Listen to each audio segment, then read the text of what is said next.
Hello everyone, how are you all? Welcome back to my English library. And ఈరోజు మనం ఈ so and so that ఎలా వాడాలి, ఎప్పుడు వాడాలి, ఎక్కడ వాడాలి అనేది నేర్చుకుందాం ఈరోజు. అండ్ ఈరోజు వీడియోలో ప్రోవర్బ్ నేర్చుకుందాం. ఆ ప్రోవర్బ్ వీడియో ఎండింగ్లో చెప్తాను. ఫస్ట్ మనం ఈ సో అంటే ఏంటి, సో దట్ అంటే ఏంటి నేర్చుకుందాం. ఈ సో అండ్ సో దట్ని ఎందుకు వాడతారు అంటే, ఒక పని జరిగితే దానివల్ల ఇంకొక పని జరుగుతుంది అని చెప్పడం కోసం సోను కానీ సో దట్ని కానీ వాడుతూ ఉంటారు. ఇన్స్టెడ్ ఆఫ్ బికాస్ సోని వాడతారు. ఓకే.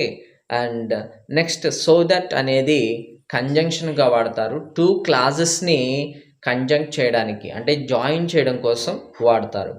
ఈ సో దట్ అనేది రీజన్కు ముందు వాడతారు.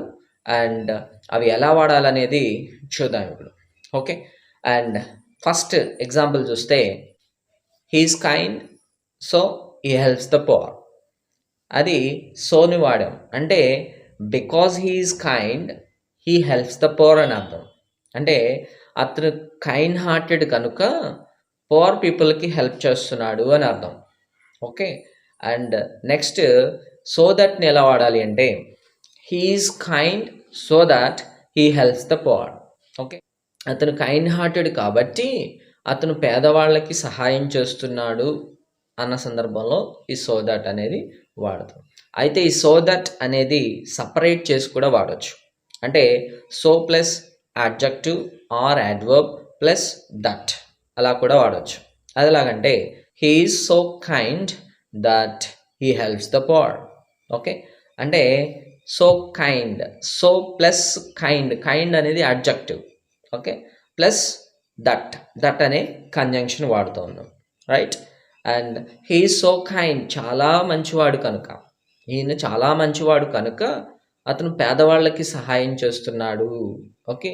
ఇక్కడ ఎక్స్ప్రెషన్లో డిఫరెన్స్ ఉన్నప్పటికీ మీనింగ్ అనేది దాదాపుగా ఆల్మోస్ట్ సేమే కన్వే అవుతుంది.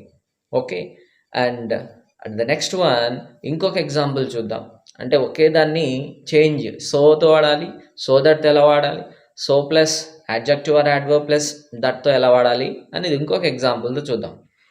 He wake up late so he could not catch the train. Okay. He wake up late అంటే లేట్గా లేవడం వల్ల అతను ట్రైన్ని క్యాచ్ చేయలేకపోయాడు అని అర్థం. Okay. He wake up late so that he could not catch the train. లేటుగా లేవడం అనేటువంటి ఒక కారణం వల్ల అతను ట్రైన్ క్యాచ్ చేయలేకపోయాడు అన్న సందర్భంలో సో దట్ వాడాం. And the next one, he woke up so late that he could not catch the train. Okay. అది చాలా ఆలస్యంగా లేచాడు కాబట్టి ట్రైన్ని క్యాచ్ చేయలేకపోయాడు. ఓకే. సో ఇవి differences of so and so that or so plus adjective or adverb plus that. So ఇన్ని సందర్భాల్లో మనం సో దట్ని వాడచ్చు. అండ్ నెక్స్ట్ మీకు ఒక ప్రోవర్బ్ చెప్పాలి కదా. A rolling stone gathers no moss. అంటే నిలకడగా లేనటువంటి వ్యక్తి ఏ విజయాన్ని సాధించలేడు అన్న సందర్భంతో ఈ rolling stone gathers no moss అనేటువంటి ఒక ప్రోవర్బ్ని వాడచ్చు. ఒక వ్యక్తి ఒకే పని పైన, ఓకే, ఒక లక్ష్యంతో పనిచేసే వ్యక్తి ఎప్పటికైనా సరే విజయం సాధించడానికి అవకాశం ఉంటుంది అని అర్థం. ఓకే. అంటే రెండు పడవల మీద కాళ్ళు వేస్తే ఏక గమ్యానికి ఎవరైనా సరే ఒక లక్ష్యంతో ముందుకు వెళ్ళేవాళ్ళు ఆలస్యమైన అక్కడ విజయం సాధించడానికి అవకాశం ఎక్కువ ఉంటుంది అన్న ఉద్దేశంతో ఈ rolling stone gathers no moss అనే ప్రోవర్బ్ని వాడచ్చు. నిలకడ లేని వాళ్ళకి ఈ ప్రోవర్బ్ని వాడచ్చు. Okay.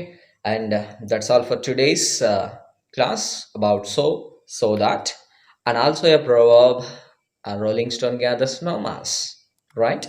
And in case you have a doubt and could not understand anything, so please do comment below, and it's open for all, and I do reply for your comments, and sometimes maybe some delay, but definitely I will reply you.